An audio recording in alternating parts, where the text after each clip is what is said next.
Welcome to Greenhouse Grower to Grower, the podcast where we're shaping the future of floriculture, one conversation at a time.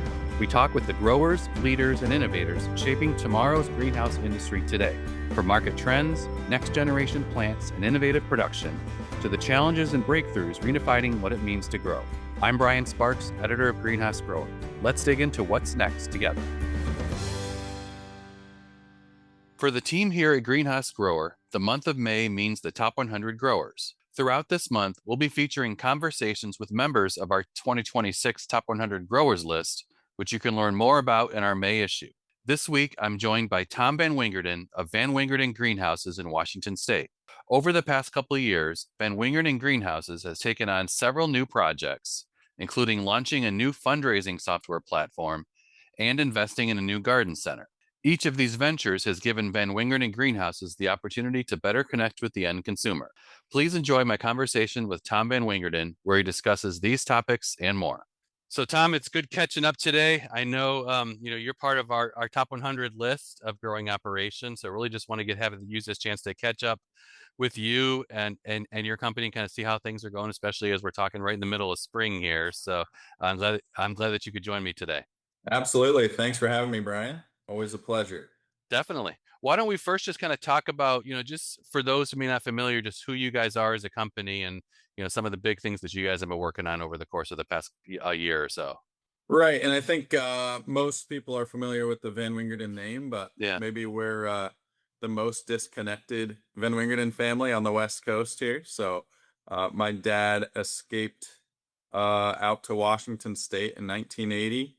He started Van Wingerden Greenhouses in Blaine, Washington with his brother at the time. Okay. His brother and him, they split up maybe 4 or 5 years after they started, at the advice of my Opa, who said, "You're both growing families and businesses. Probably better if you guys split up."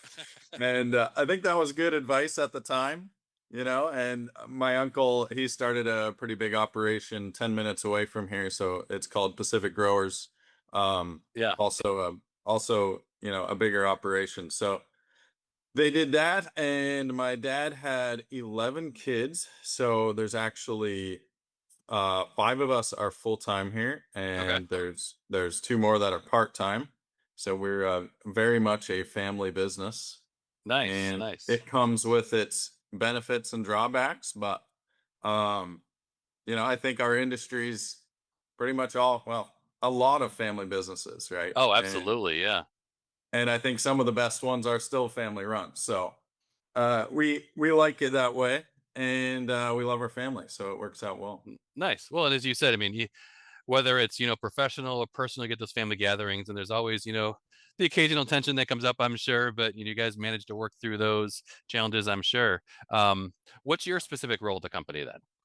So I'm the sales director. Okay.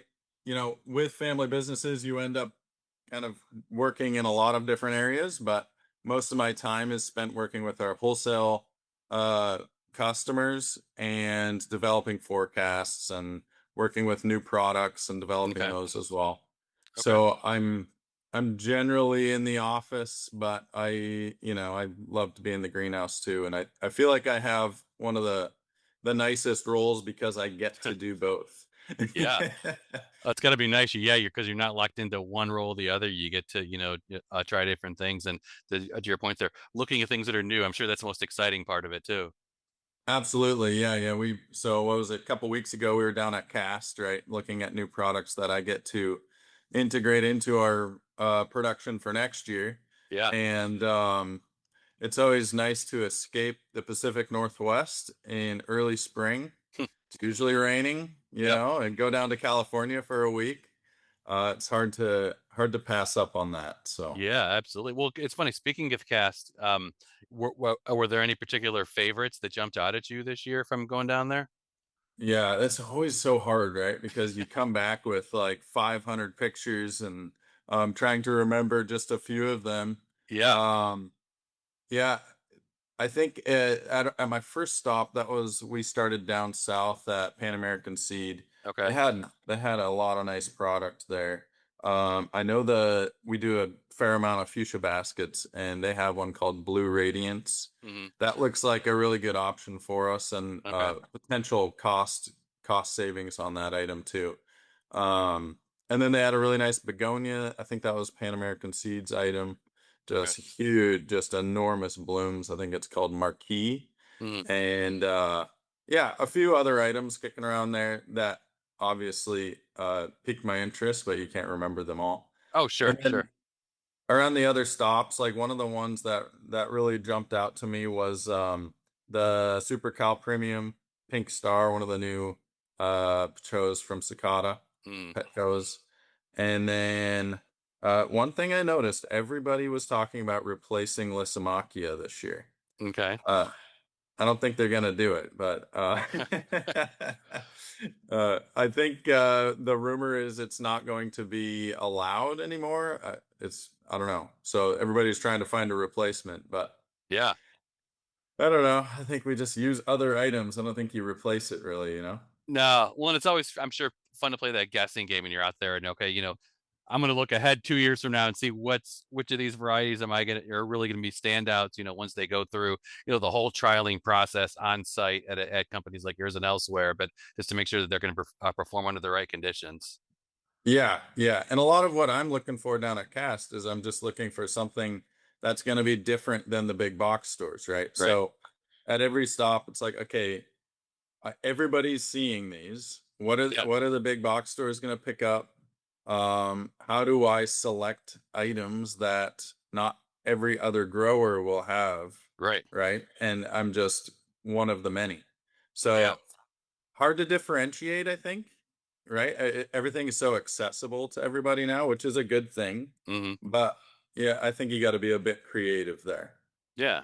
Well, you mentioned big box stores. So, who is the actual customer base for Van Wingerden Greenhouses? And I mean, who do you guys primarily sell to? Yeah, so our wholesale division sells mostly to grocery. So Okay. Safeway, Albertsons, Whole Foods, Trader Joe's, grocery outlet. Um, a lot of smaller stores. Some of them actually do fair size garden for spring, but Okay.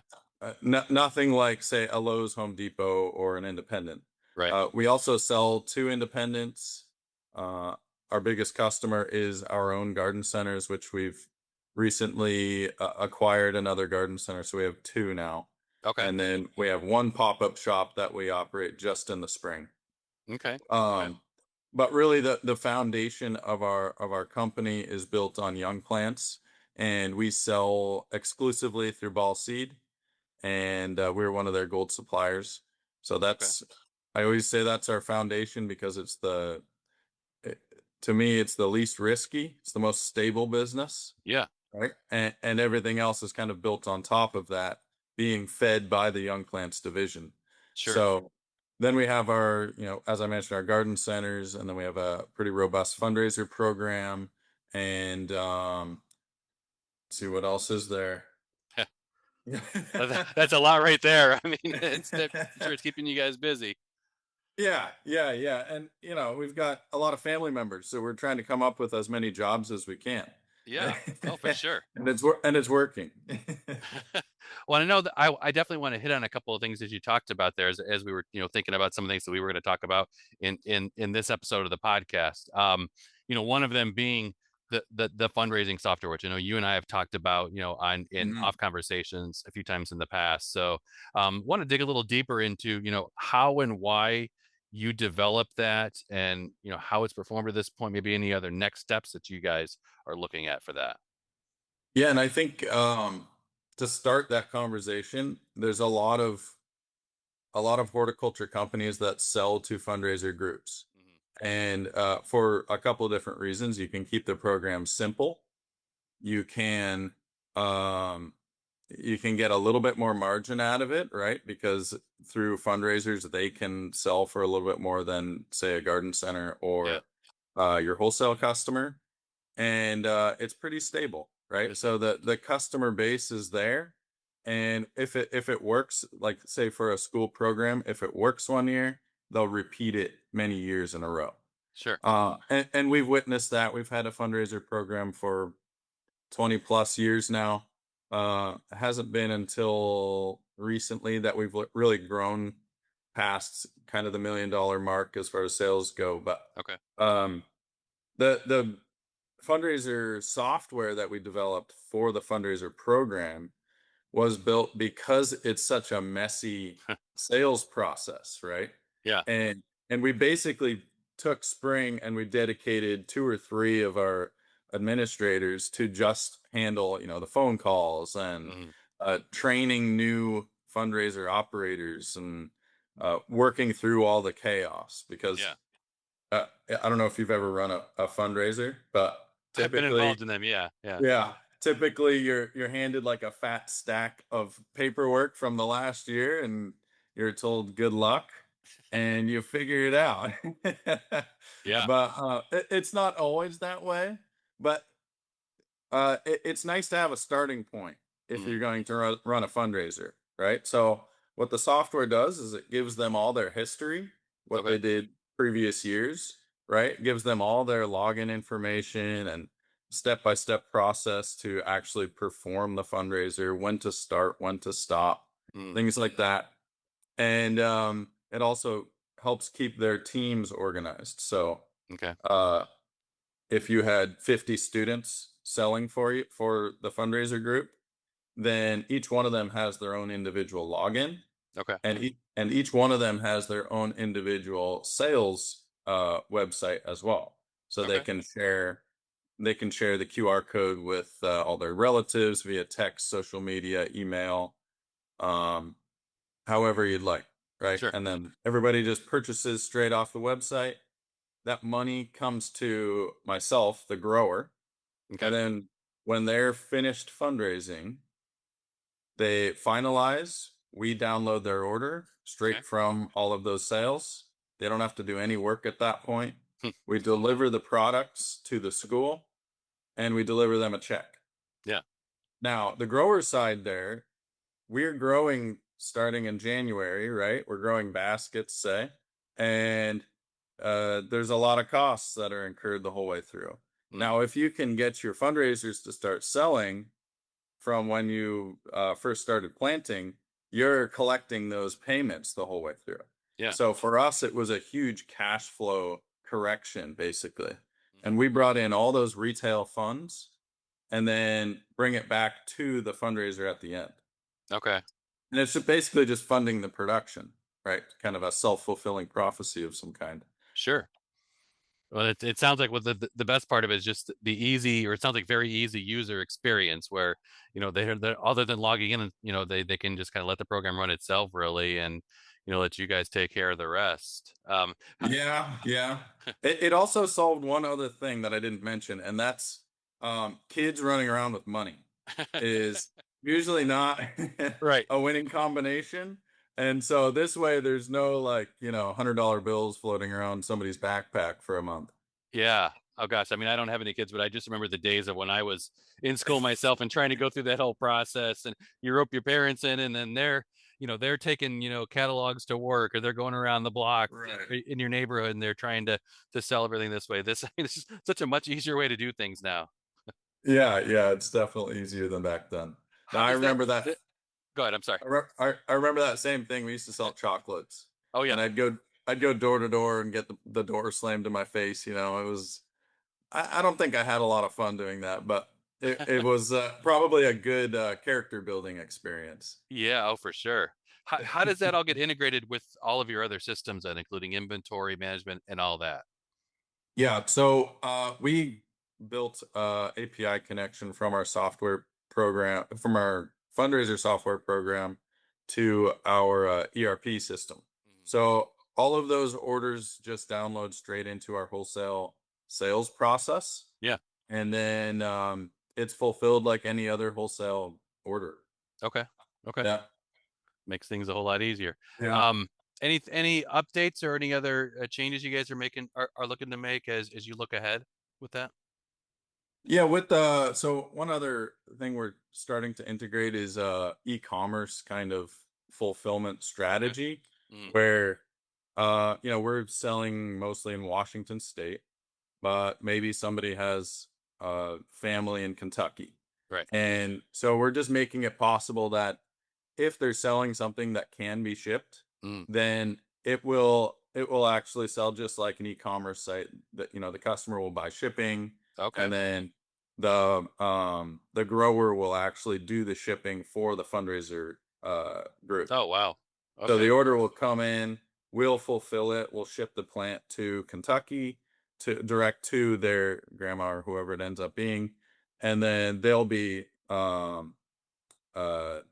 still collect on that sale. Sure. Okay. Yeah. That's a nice way to do it. People have families spread out, everywhere, and it makes a lot of sense. Yeah, and you don't have to be selective who you sell to then as well. Yeah. Yeah. Absolutely. As we're talking during this conversation, as I mentioned, you guys are going to be part of our top 100 list this year, and I appreciate you going and filling out the survey. We were joking around before we started the formal conversation here that every year we look at the timing for our survey and think, why are we sending this out at the beginning of spring and asking growers to fill out a 50-question survey? But that's a conversation we need to have down the road. But you were one of the first to fill it out, and I'm looking through some of your responses this year. I want to dig in on a couple of things in there that you mentioned to kind of see, some of the challenges that you guys are looking at now and how you're working to navigate through some of those. So, um, transportation being one of them. I know you mentioned that that's something that you guys are dealing with on a regular basis. What are some of your biggest challenges that you see in that area, and are you have you identified any solutions that you're looking into? Yeah. Well, first of all, I love filling out surveys in the middle of spring, so I don't know what you're talking about.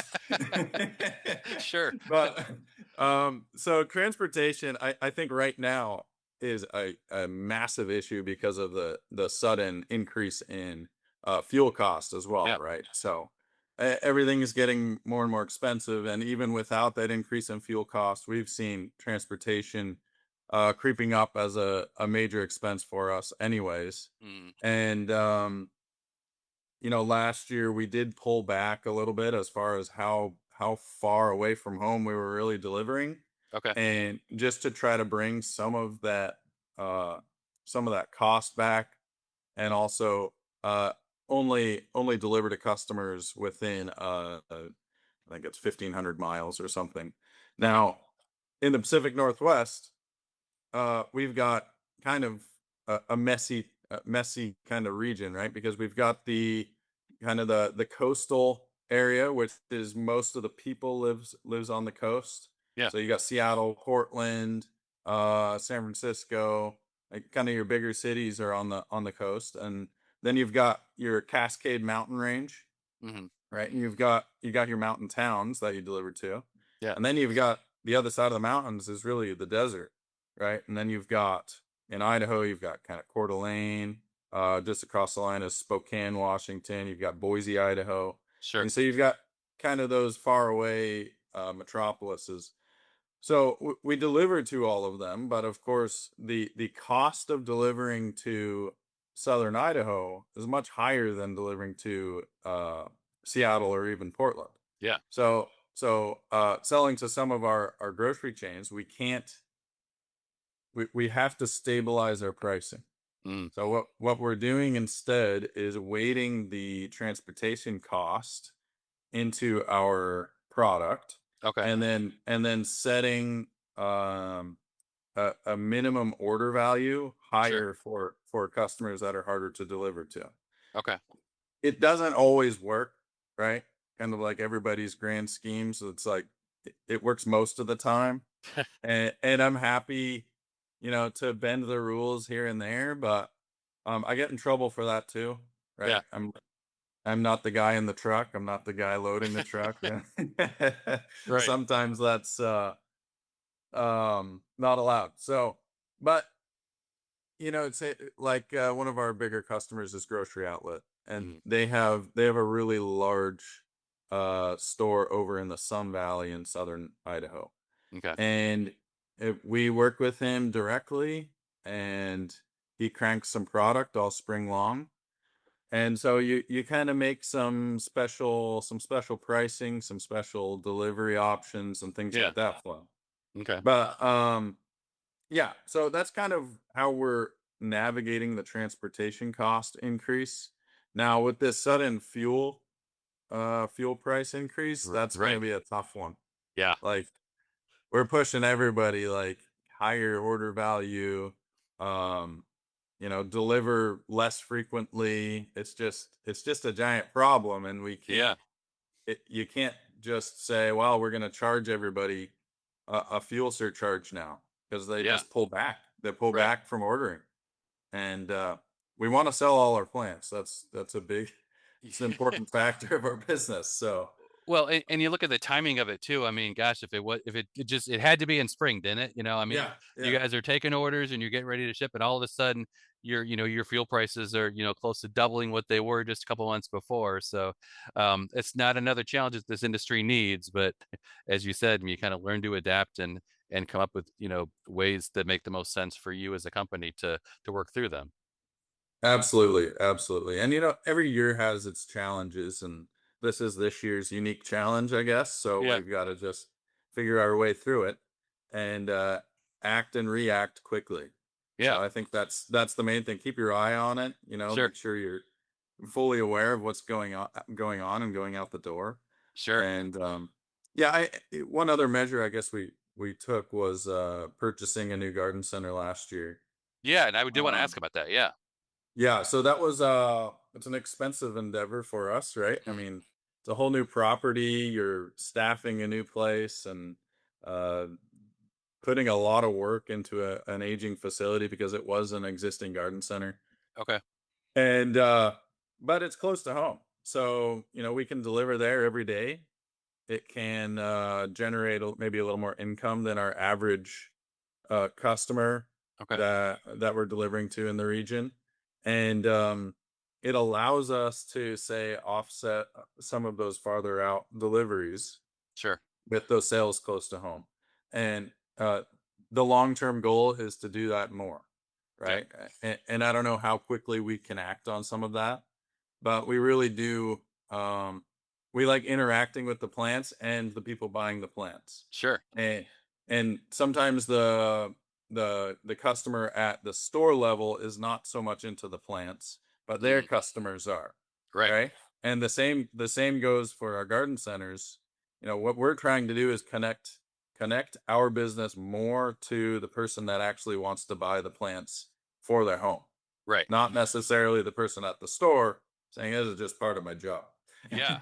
Well, yeah, I think that's more important than ever today too, because I mean, with Yeah. this next generation of new consumers that this industry has gained, coming out of the pandemic, that's the question is, being able to recognize and adapt to how their buying habits are changing, what types of plants they're looking for, how they shop, how all that differs, even from just as simple as like 10 years ago. And the fact that you guys are trying to, you know, reestablish and further establish that connection to the end consumer is something I don't know if you necessarily hear a lot or enough of in this segment of the industry. There's so many growers that might say, I'm a wholesale grower and I sell to somebody else and it goes there. And I don't Yeah. have that direct consumer connection. The fact that you guys are really trying to, make that an important part of what you do has got to be a critical part of how you plan moving forward, I would think. Yeah, and I think in this industry, we're all really into the plants. Hmm. We're plant people, right? And not all of us are people. I, Right. I guess you'd say, but and that's true for some of us too. But with a family business, that's one of the benefits Hmm. is you have a lot of different characters in the family that say, "Well, I just want to stay in the crops. I like to grow the plants. I don't need to talk to people." Yeah. Um, Myself, I like this kind of interaction, right? We're Sure. kind of the professional interaction, talking about different strategies of selling plants to people. Yeah.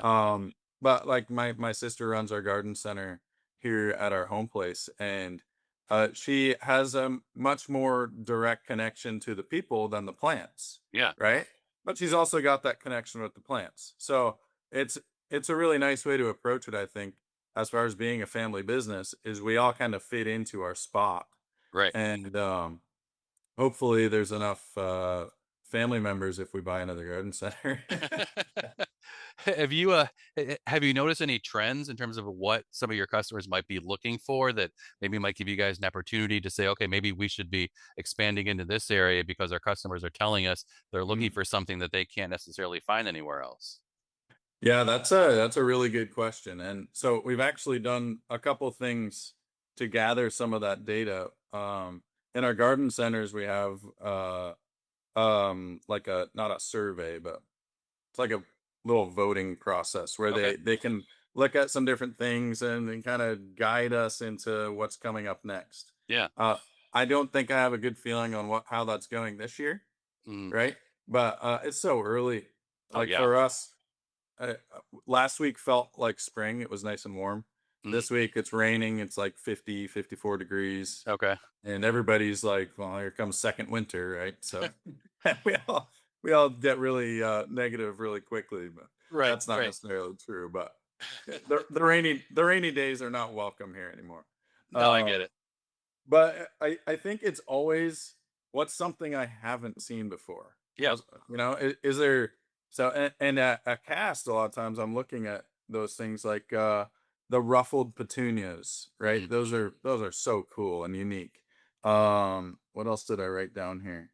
The West Hoff has always got these crazy petunias, right? The It's crazy literally in the tuna name of it, yeah. series. Yeah, I love that program, right? Yeah. So we're always pulling kind of some new things from there, and everybody's like, "Oh, where'd you find that?" And it's well, same place as last year. But yeah, there's always that kind of interest, Sure. but there's also like all right, we know we're in a really wet region. What's going to do well in my yard that I don't have to replant every year? Right. Is there any lavender that likes swimming?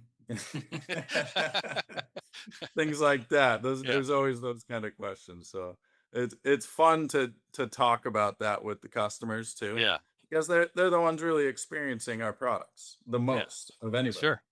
So Well, and and as you it, said there too, I mean, you've got all this, feedback coming in that you don't necessarily have a chance to dig into now because you're in the middle of spring, yeah, obviously, but you know, that I'm sure helps you start to plan now for next year. Because I mean, there's really right, no time to start planning for next year than to to start with what you're hearing now. So, that right, and that's the same thing you were saying about the survey. yeah. Is like this is when it's top of mind. So Hmm.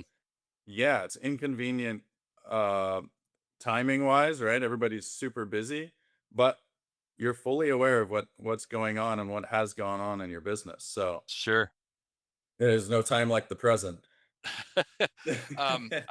I don't know if you're starting to look ahead now to next year in terms of both the things we've talked about already, but then also, you know, investing in new technology or things within the business itself that you guys want to try out that you see some opportunity down the road. Yeah, yeah. I'd say where I've been putting a lot of effort personally is with an e-commerce partner that we were working with. Okay.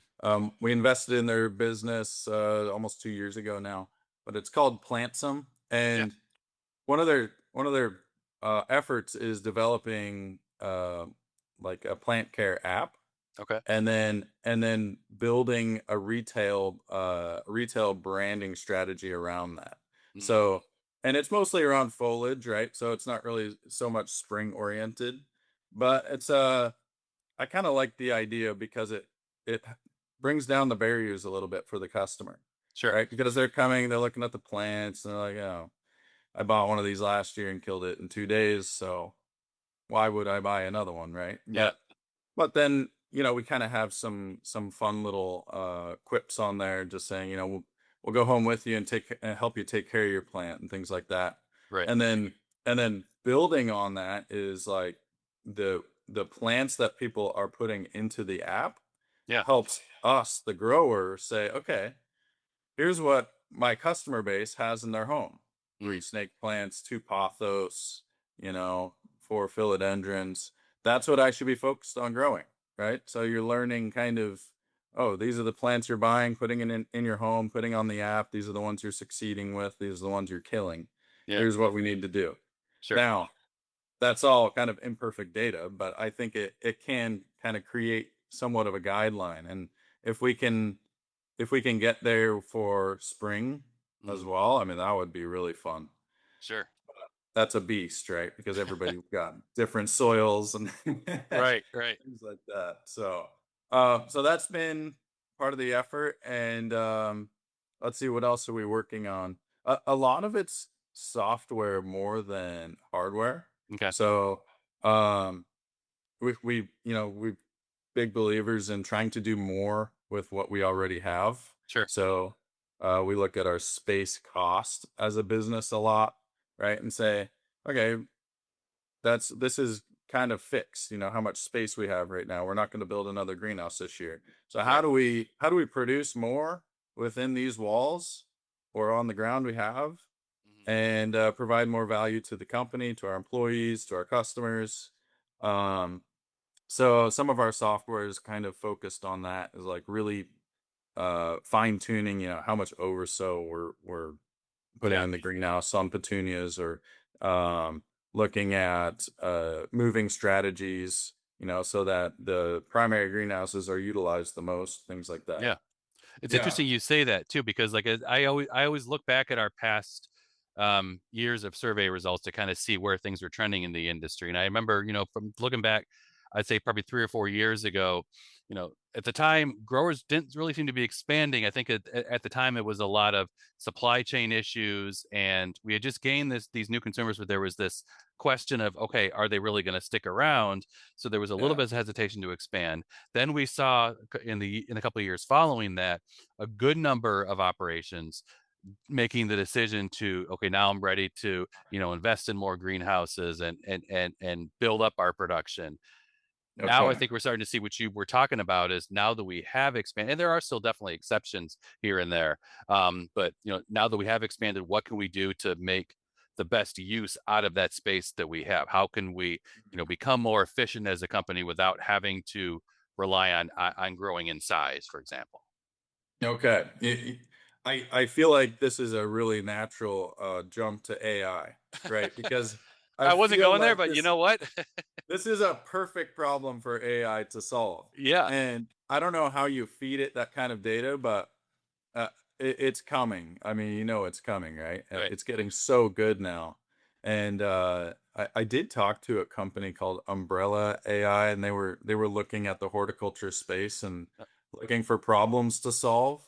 And a bunch of tech guys, right, that are looking for some work to do. So that might be, I don't know. I feel like it's a perfect problem. Yeah. Well, and I mean, it's this AI tends to be this very high level topic, and then you look at, okay, what can it really do for our industry or for our company? So I think it seems like that's gonna be the next wave of where I is going to take, yeah, in this industry, I think. Yeah. Yeah. No, totally. The challenge, like, I think the horticulture purists will say, well, our business changes too much through the Mm. season. You know, growth may be uneven, or your plant growth, or the plants fill out faster than you expected, and you have to trim something. The weather goes south one week that you weren't expecting, and your sales dip. Yeah. So, but I don't know. I mean, that'd be a good thing to look into. I don't think that's something for me to solve. No AI genius. It's something that we're looking into. We're looking into. I can tell you that right now. So, Okay. as we start to wind down a little bit, I do want to ask, as you look, and again, we're about midway through spring, right, through the spring season right now, but really important lessons that you've learned from this year, and then kind of tied into that, what has you most excited as you look ahead to the future of not just Van Wingerden Greenhouses, but the Mm. floriculture industry in general? Yeah. So we talked about cast already, and Yeah. I do want to talk about that a little bit more, because Yeah. I've been in the industry since birth, Mm. but as I age, I kind of see the value in cast, or something like cast, Yeah. uh, more than, say, a trade show. Like, I feel like cast has so much value for us Sure. in just the networking and being around each other, and really, swapping ideas and things like that. Mm. um there's nothing like it that I've been to. Maybe something in Europe, but like, I've been to all the, or not all the trade shows, but uh the big trade shows, right? And everybody's just really busy. Yeah. And it's easy to be really busy, and I feel like we keep talking about spring and not having the time for things, but You don't. I mean, you go to a trade show and there's 5,000 distractions around you when you're trying Right. to interact with somebody. And so you only have, say, a 10-15 minute conversation. Now at Cast, like I actually go with our broker Ball Seed, right? So Okay. then you're around your ball sales reps, some of your Mhm. customers. You're talking about products as you're going through Cast, and you're with them for almost a full week. Yeah. And there's so much value that's built there. Just on it's like a full bonding experience, you know. Sure. And so I feel like as I age, I value that kind of thing more. Okay. Uh, the plants will come and go, different species and different new varieties, right? We'll be distracted by here and there, but and there's always new ones coming up. So Great. that's exciting. And there's a ton of customer interaction. I think that's never going away in our industry. Yeah. Our customers, when they do get into gardening, I think it's like it's not so much a hobby, it's more of like an addiction, Sure. right? I mean, Yeah. once you start doing it, it's like that's what I do. I'm a gardener. Yeah, you put the work into it, but then you see the end result, and it's like, "I wanna keep Yeah. doing that because you have something to show for it." I do. I also feel like our customer base is maybe getting a little younger. Mhm. I don't know if you've noticed that at all. Yeah. Yeah. Maybe I'm getting older. That could be too, but it does feel like there's kind of more of a trend into the younger crowd starting to interact more with plants. Sure, sure. Well, and it kinda goes back to then, look at, how they're shopping for those plants and, if they're not, a homeowner who has, all these different garden beds, or they've maybe got, space on a patio to add a plant, but there's still ways that this industry can help address some of their needs that they have. Totally, totally. How about you? What's the leading trend that you notice right now? You've got Oh, your ear to the ground. yeah, I think it's kinda just what we talked about. I think it's, Yeah. you know, tracking how consumers are buying plants, and they might be going to a garden center, but most likely they're going to be on their phone first, and trying to find exactly what they want. They're going to come to the garden center with specific questions, I think, that they're going to ask somebody. And I think at the retail level, I think I need to have either the technology involved that can adequately address those questions, or you need to have a team in place that can respond to some of those questions well and really be able to point people in the right direction. That's a great response, and it makes me think of like, well, what kind of value are we actually bringing to our customers, right? Yeah. Because most of the value is brought already by the internet, right, and by AI agents and things like that. We don't know more than them. So, what kind of value do we bring? And I think Yeah. that's an important question to keep asking yourself. Yep, yep. I definitely understand it, and I love, hearing folks like Charlie Hall talk about that at the talks he gives, because he points to he pretty much seems to end that every presentation he gives with that exact message. How do we improve the value and enhance the value of what we're bringing to, these consumers, and how do we put a value on not just the product but also on the industry, and what we can provide. Yeah. Yeah, and the answer could be different every day, right? Yeah.